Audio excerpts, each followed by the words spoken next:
அருளமுதம் பொதிந்த கோயில் அம்புயத்தோன் அயோத்தி மன்னர் கழித்த கோயில் தோராத தனி வீரன் தொழுத கோயில் துணையான வீடனர்க்கு துணையாங்கோயில் சேராத பயனெல்லாம் சேர்க்கும் கோயில் செடுமறையின் முதலெடுத்து சேர்ந்த கோயில் தீராத வினையனைத்தும் தீர்க்கும் கோயில் திருவரங்கம் என திகழும் கோயில் தானே திருவரங்கம் என திகழும் ஆச்சரியமான பெருமாள் ஆறாத வருளமுதம் பொதிந்த கோயில் அருளமுதத்தை பொழியக்கூடியவனா பெருமாள் குறைவில்லாதபடி பொழியக்கூடியவனா ஆறாத வருளமுதம் பொதிந்த கோயில் அம்புயத்தோன்னா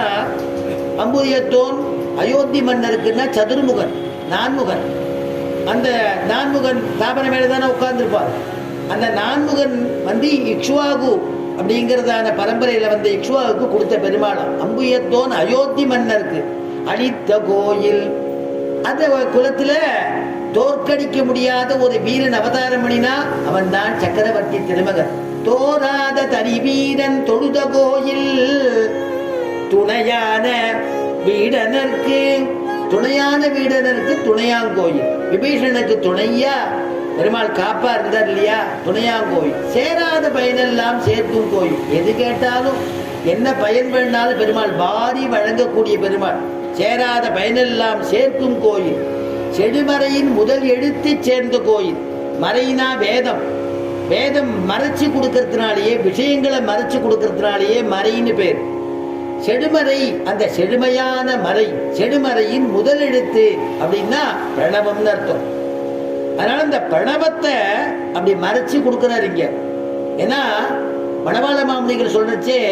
பல்லாண்டு திருப்பல்லாண்டு சொல்றச்சே ஓம் எனும் அது போலே பிரணவத்தை போல அந்த திருப்பல்லாண்டு அப்படின்னு சாதிச்சார் காரணம் என்னன்னா எல்லாத்துக்கும் வேதத்துக்கு ஹரிஹி ஓம் சொல்லிதானே ஆரம்பிக்கிறோம் அதை போல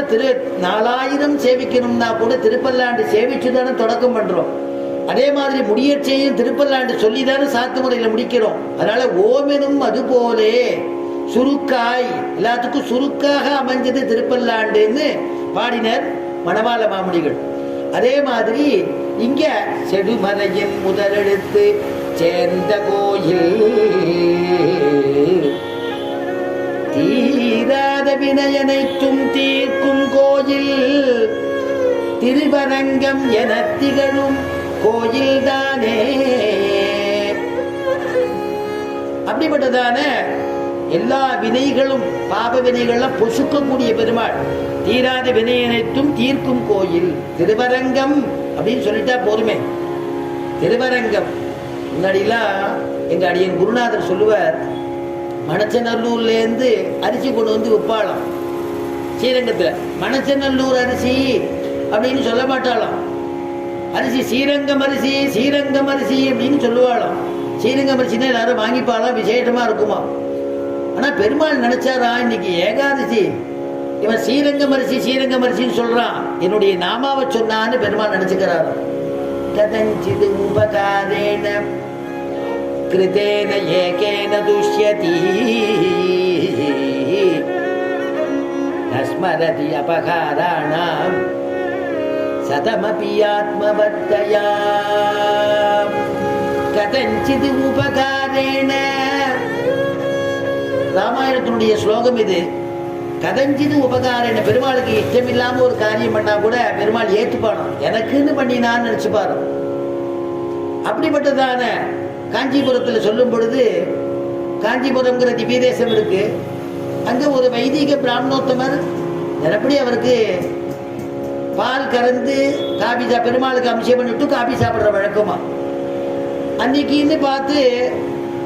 மாடு வந்து வெறிக்க ஆரம்பிச்ச உடனே மாடை துரத்திண்டு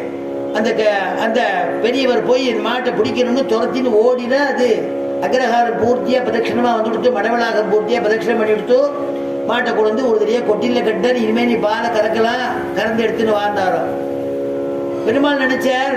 இவர் வந்து ஏதோ ஒரு மனசு திருப்திக்கு ஏதோ காபி பால் சாப்பிடணுங்கிறதுக்காக மாட்டை துரத்தின்னு போனார் பசுமாட்டை துரத்தின்னு